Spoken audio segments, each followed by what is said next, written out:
الله العلي العظيم.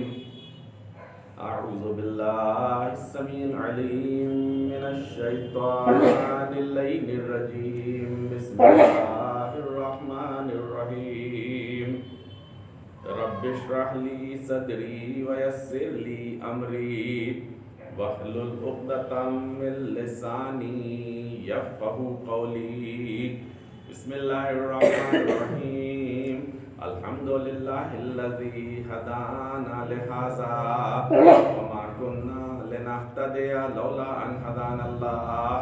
لقد جاءت رسل ربنا بالحق والصلاة والسلام والتحية والإكرام على سيد الأنام سيدنا ونبينا وشفيع ذنوبنا وحبيب قلوبنا وطبيب نفوسنا العبد المؤيد والرسول المسدد المصطفى الأمجد المحمود الأحمد أبي القاسم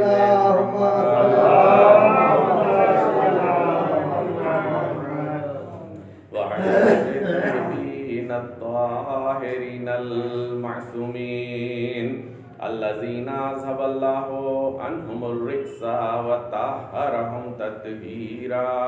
اللهم صل على محمد.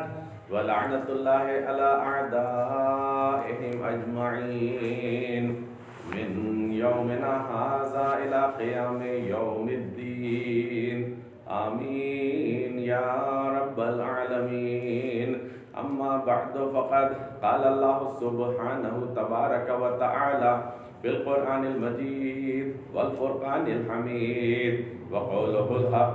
بسم الله الرحمن الرحيم. إنا أعطيناك الكوثر فصل لربك وانحر إن شانئك هو الأبتر. صلى الله عليه وسلم. عزیزان محترم، جیسا کہ آپ حضرات کے علم میں ہے، ایک روایت کے حساب سے آج شہادت جناب زینب بنت علی کی شہادت کا دن گزرا ہے. کئی روایات ہیں، ایک کے حساب سے 14 رجب بھی ہے، اور اسی طریقے سے آپ کی ولادت کے سلسلے میں بھی کئی روایات ہیں. ایک روایت کے حساب سے جمادی الاول میں ہے ولادت، ایک میں شعبان ہے، ایک میں رمضان ہے. کئی روایات ہیں شہزادی کی ولادت اور شہادت کے سلسلے میں. بہرحال آج چونکہ ایک روایت کے حساب سے شہادت کی تاریخ گزری اور اسی سلسلے میں آج اس مجلس کا انعقاد کیا گیا اور مجھے حکم ہوا اس مجلس کو خطاب کرنے کے لیے. اور حالانکہ آپ حضرات پر ظاہر ہے کہ میری علالت کی بنا پر میں اپنے کو اس قابل نہیں پا رہا تھا، لیکن بہرحال چونکہ ایک معجزہ ابھی 3 دن پہلے ہو چکا ہے اور شہزادی کا معجزہ تو ابھی آپ نے کل بھی دیکھا کہ جس وقت کے اوپر میں سیریا میں، ٹرکی میں، اسرائیل میں، سب جگہ کے اوپر میں ایسا زلزلہ آیا کہ بڑی بڑی بلڈنگیں ایک کاغذ کے گھر کی طرح سے، جسے کہتے ہیں تاش کے پتوں کی طرح سے گر گئیں. اور اس وقت کے اوپر میں شہزادی کے روضے میں مومنین حسب دستور وہاں دعائیں کرتے رہے، ماتم کرتے رہے. جو ویڈیو آئے ہیں آپ لوگوں نے دیکھے ہوں گے وہ ویڈیو کہ روضے کے اندر لوگ موجود ہیں اور اوپر جو جھالریں لگی ہوئی ہیں، جھالریں تو جھول رہی ہیں، ہل رہی ہیں، لیکن الحمدللہ وہاں کے اوپر تمام مومنین و مومنات جو بھی ہیں وہ اطمینان سے ماتم کر رہے ہیں، دعائیں کر رہے ہیں، مناجات کر رہے ہیں.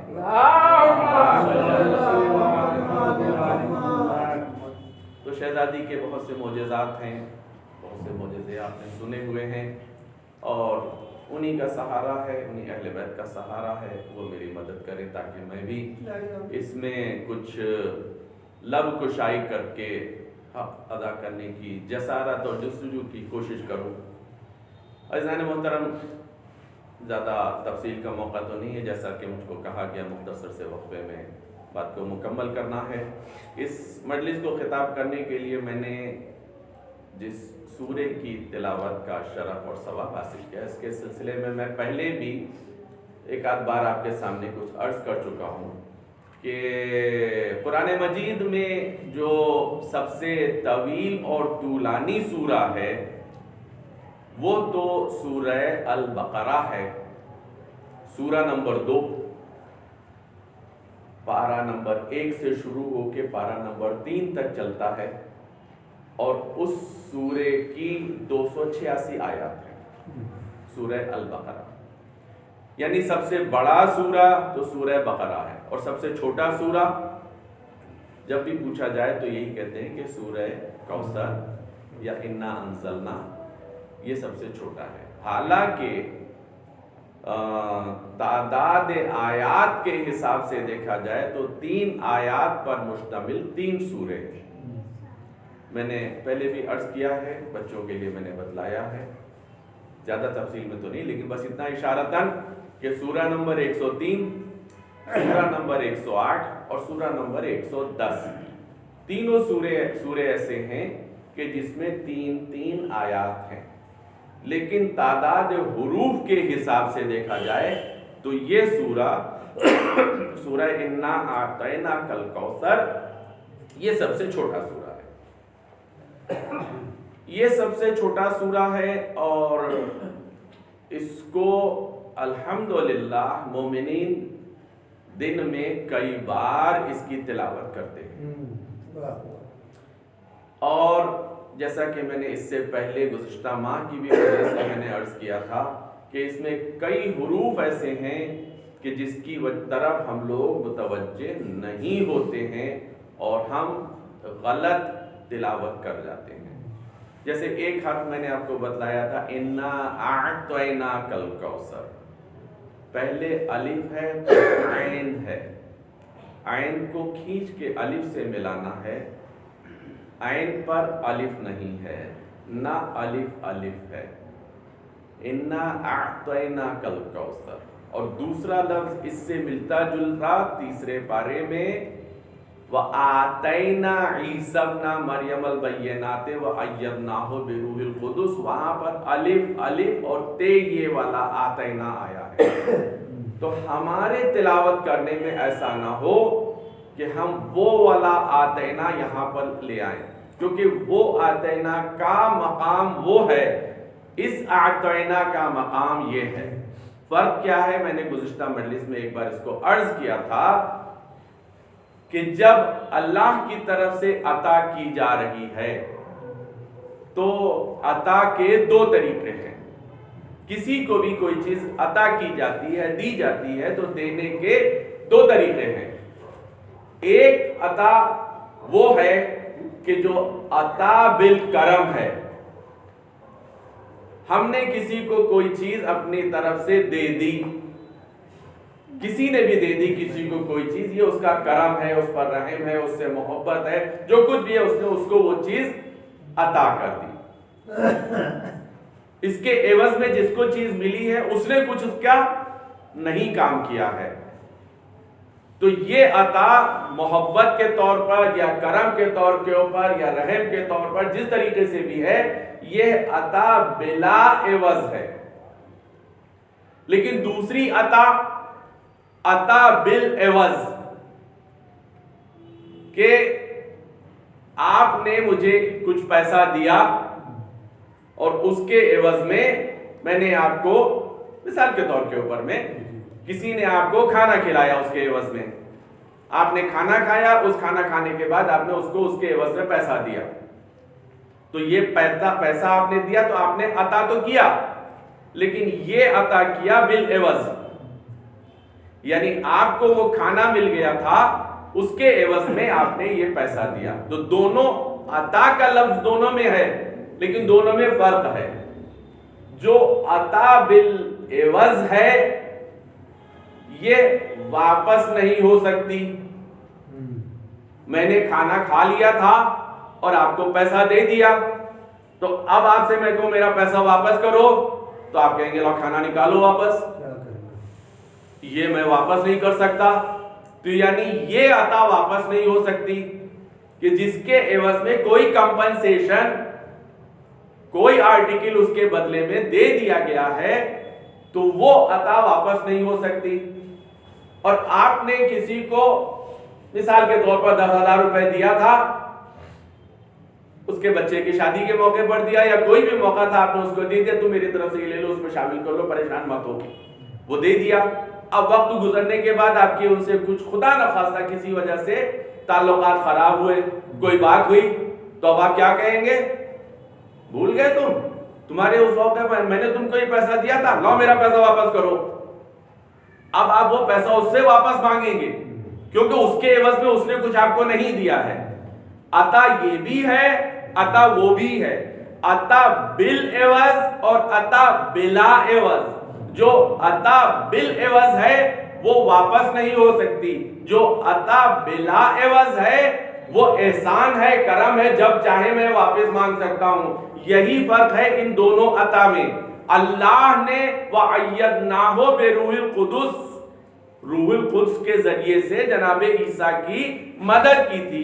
وَآتَيْنَا عِيسَى ابْنَ مَرْيَمَ الْبَيِّنَاتِ وَأَيَّدْنَاهُ بِرُوحِ الْقُدُسِ.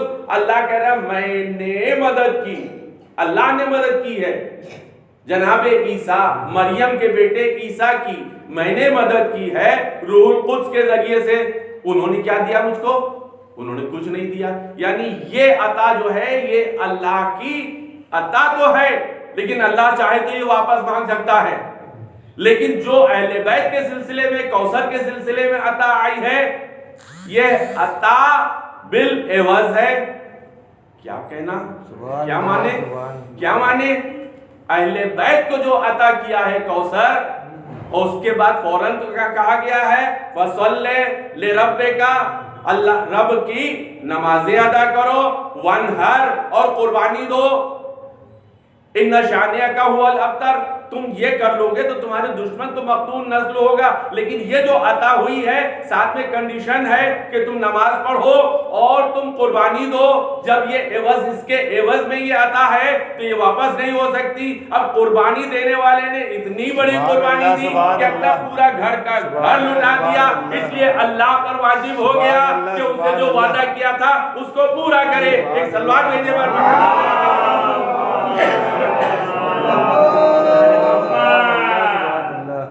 تو یہ عطا وہ ہے کہ جو اللہ بھی چاہے تو واپس نہیں لے سکتا ہے، اس لیے کہ اس کے عوض میں جو کنڈیشن تھی وہ فلفل کی گئی ہے. وہ کنڈیشن فلفل کی گئی ہے. انہوں نے نمازیں بھی قائم کی اور اس طرح سے نماز قائم کی کہ آخری وقت میں سجدے میں سر رکھ دیا اور نماز کو اس طرح سے باقی کر لیا. اور قربانی کی بات آئی تو پورا گھر کا گھر لٹا دیا. تو جب قربانی اس طریقے سے دی تو اب اللہ پر بھی یہ فرض ہو گیا کہ میں تمہاری نسل کو باقی رکھوں گا اور تمہارے دشمن کو مختون نسل کروں گا. اور اس کی دلیل آپ دنیا میں آج بھی دیکھ رہے ہیں کہ الحمدللہ اہل بیت یعنی سیدہ کی نسل آج بھی دنیا میں موجود ہے اور ان کے دشمنوں کی نسل قطع ہو گئی، منقطع ہو گئی. ایک اور صلوات دیتے ہیں.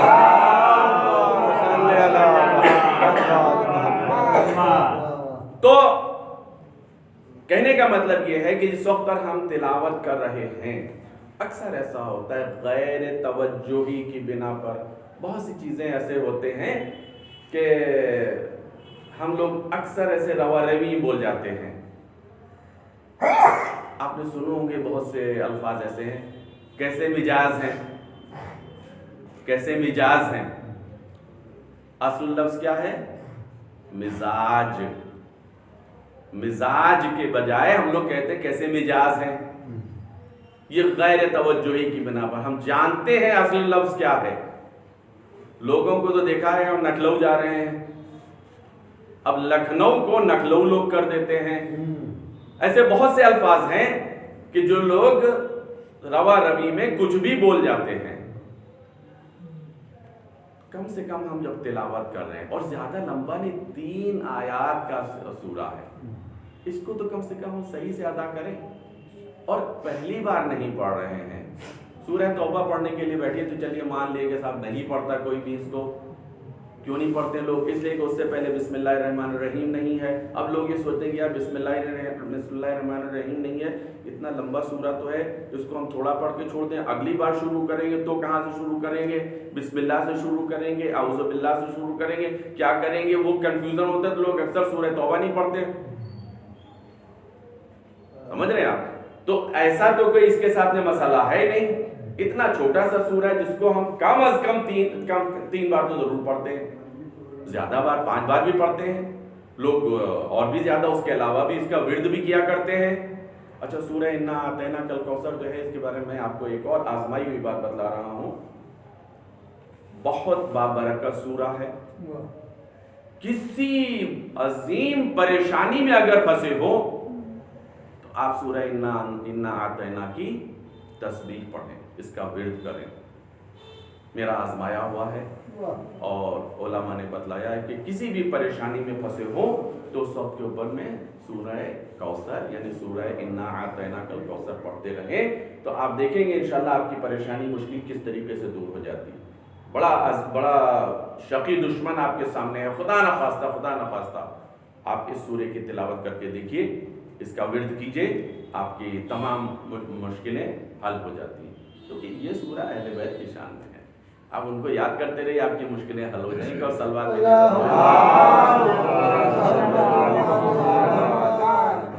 ویسے محترم، اس سورے کو جو میں نے اپنا سرنامہ سخن قرار دیا، اس کی وجہ یہ ہے کہ جس وقت کے اوپر میں دشمنان اسلام نے یہ سمجھ لیا تھا کہ اب کربلا میں حسین شہید کر دیے گئے تو اب رسول کا نام لیوا تو کوئی نہ رہا.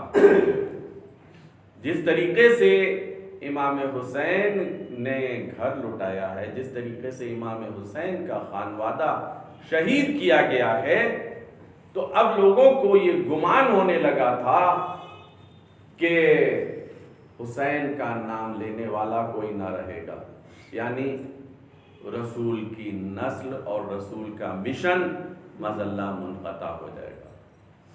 اور عزیزو، حقیقت یہ ہے کہ اگر کربلا میں جناب زینب نہ ہوتی تو امام حسین کا مشن شاید کربلا میں دب کے رہ جاتا. امام حسین نے کربلا میں قربانی دی، لیکن امام حسین کے اس مشن کو آگے لے کر کے چلی ہے جناب زینب. آپ اندازہ کریں، ایک فطری سی بات آپ دیکھیں کہ گھر کے اندر جب تک مرد موجود ہیں، اگر گھر کے باہر خدا نہ خواستہ کوئی خطرہ نظر آتا ہے، کوئی چیز نظر آتی ہے، تو عورت گھر سے نہیں نکلتی ہے، مرد باہر آتا ہے. اور جس وقت کے اوپر وہاں یہ ہنگام ہے کہ جو بھی جا رہا ہے وہ شہید کیا جا رہا ہے، اس وقت کے اوپر جناب زینب ہے کہ جو بھائی کے ساتھ میں ہر چیز میں شامل ہیں، ہر وقت.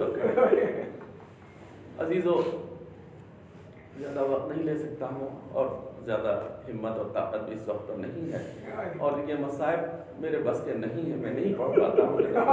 مصائب جناب زینب نے جو مصائب جھیلے ہیں، انسان اس کو تصور نہیں کر سکتا ہے.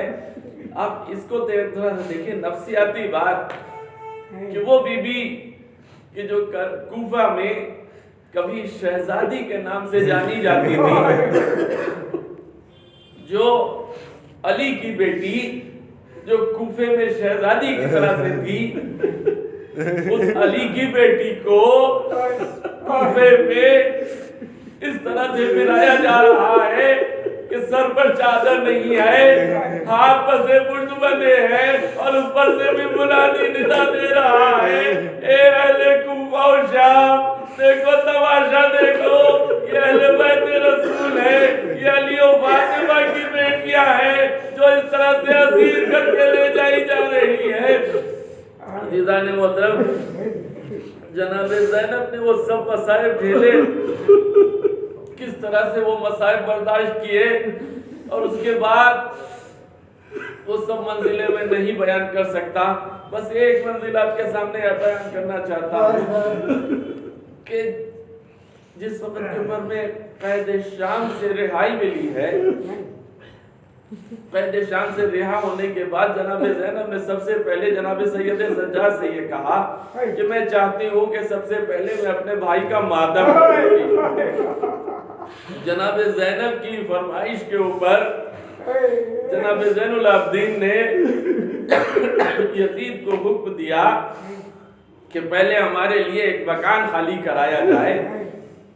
لیجئے مکان خالی ہوا، صف عزائے حسین بچ گئی، صف عزائے سید الشہداء برپا ہو گئی، اور ذاکرہ جناب زینب ہیں کہ جو بیان کر رہی ہے کہ کربلا میں ہمارے ساتھ کیا کیا ظلم کیے گئے، کس طرح سے ہمارے بھائی کو شہید کیا گیا۔ شام کی بیویاں رونے لگی، مجلس برپا ہو گئی۔ اس کے بعد رہا ہونے کے بعد قافلہ کربلا آیا، امام حسین کا ماتم کیا۔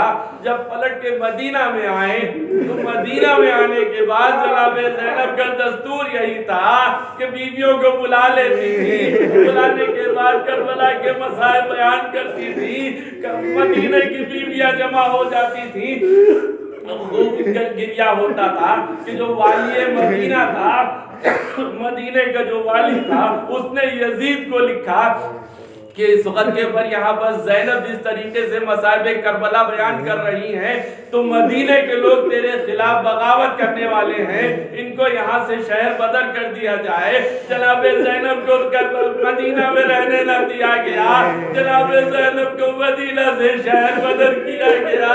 ارے پہلے تو مصر میں گئی، مصر سے پھر شام میں گئی، جناب زینب کو سکون نہ ملا، اور پھر شام میں آنے کے بعد اپنے بھیا کا ماتم کر رہی ہے کہ ظالم نے سر پر ایسا بیلچہ مارا کہ جس سے شہزادی کا سر پھٹ گیا اور شہزادی کو شہادت نصیب ہوئی۔